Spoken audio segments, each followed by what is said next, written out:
이번 영상에서는 내 눈에 가장 적합한 시력 교정 수술이 어떤 건지에 대해서 알아보고 그 외에 이제 시력 교정 수술에서 궁금한 것들에 대해서 알아보는 시간을 갖도록 하겠습니다.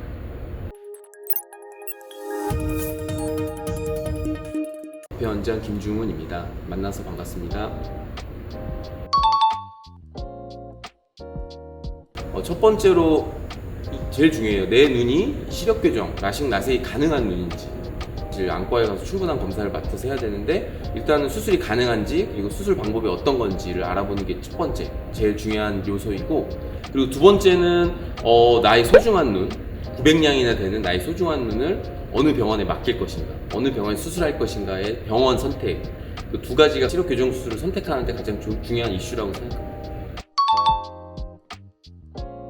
일단은 각막을 어떤 조직을 파괴하는 수술이 아니에요. 결국은 라식 라섹은 각막을 깎아서 편편하게 만들어서 시력을 교정하는 수술이기 때문에 뭐 위험한 수술은 아니지만 어쨌든 레이저로 각막의 모양을 바꿉니다. 하지만 렌즈 삽입 수술은 우리 눈의 조직을 그대로 유지한 채로 우리 컨택트 렌즈 많이 껴보셨잖아요. 소프트 렌즈에 한 3-4겹 정도 겹쳐진 정도의 아주 얇은 렌즈를 눈 안에 이제 선모체 고랑이라는 그런 공간에 쏙 집어넣는 거예요. 그래서 뭐 문제가 있거나 뭐 여러 가지 흔한 부작용이 생길 경우에는 빼버리면 바로 원상태로 돌아옵니다. 하지만 라식 라섹은 각막을 이미 깎았기 때문에 원상태로 돌아오지 않죠. 그래서 그런 가역성이라는 엄청난 장점이 있고, 두 번째는 이제 회복이 굉장히 빨라요. 그래서 다음날부터 거의 1.0년 가까이 나오기 때문에 회복이 굉장히 빠르고 통증이 적습니다. 어느 수술 방법도 넘보지 못해 굉장히 장점이라고 생각합니다.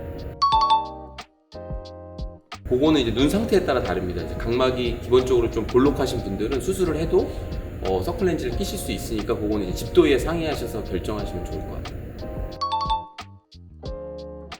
그래서 각막 강화술이 처음 개발된 거는 이제 원추각막이라는 각막이 좀 약해지는 그런 병이 있거든요. 그런 병을 치료하기 위해서 각막을 좀 단단하게 만드는 그런 치료법으로 개발이 됐는데, 그게 이제 라식 라섹으로 접목이 됐습니다. 그래서 각막 강화술은 결국은 각막을 이루고 있는 콜라겐이라는 그런 섬유 조직을 단단하게 만드는 거예요. 그래서 그러면 모든 수술에 각막 강화술을 하냐, 그건 아니고, 각막 강화술은 각막이 얇거나 혹은 많이 깎는 분들, 두 가지 분들에 있어서 각막 강화술을 시행합니다. 전혀 상관이 없습니다. 근데 이제 그 라식 라섹이 노안 백내장술을 할 때 영향을 미치는 요소는 분명히 있어요. 첫 번째로는 그 도수.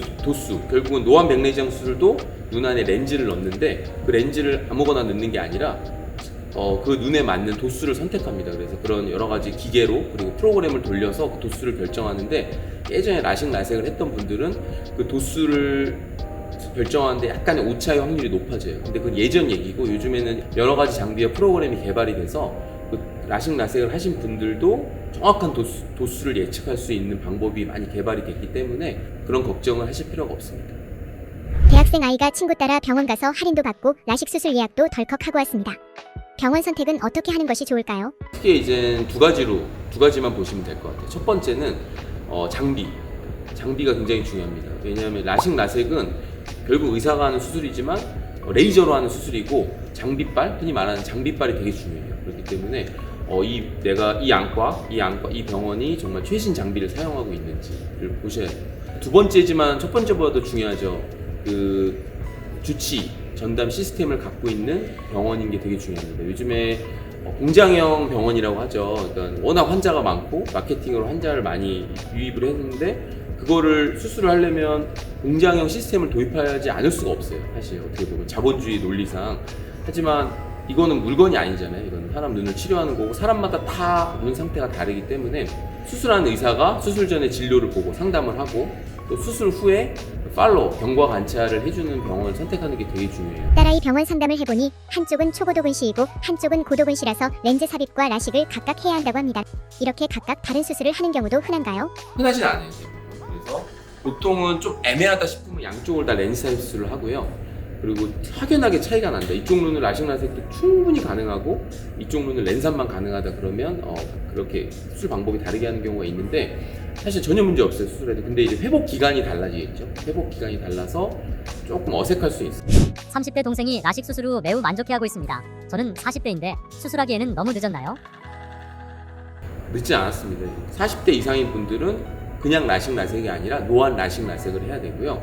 노안 라식 라섹은 여러 가지 뭐 일반 라식 라섹과 틀린 점이 많지만 가장 알기 쉽게 한 가지만 말씀드리면 주시안과 비주시안의 시력을 다르게 만드는 거예요. 그래서 한쪽 눈은 멀리 잘 보게 하고 멀리를 100점으로 만듭니다. 그리고 반대안은 멀리를 100점으로 만들지 않고 한 80점 정도로 만들어서 근거리를 잘 보게 해요. 그래서 수술하고 나서 먼 것도 잘 보이고 가까운 것도 잘 보이게 하는 게 노안 라식 라섹입니다. 이제 시력 교정 수술에 대해서 지금까지 설명드렸는데요. 시력 교정 수술에 대해서 고민하시는 분들에게 큰 도움이 됐으면 좋겠습니다. 감사합니다.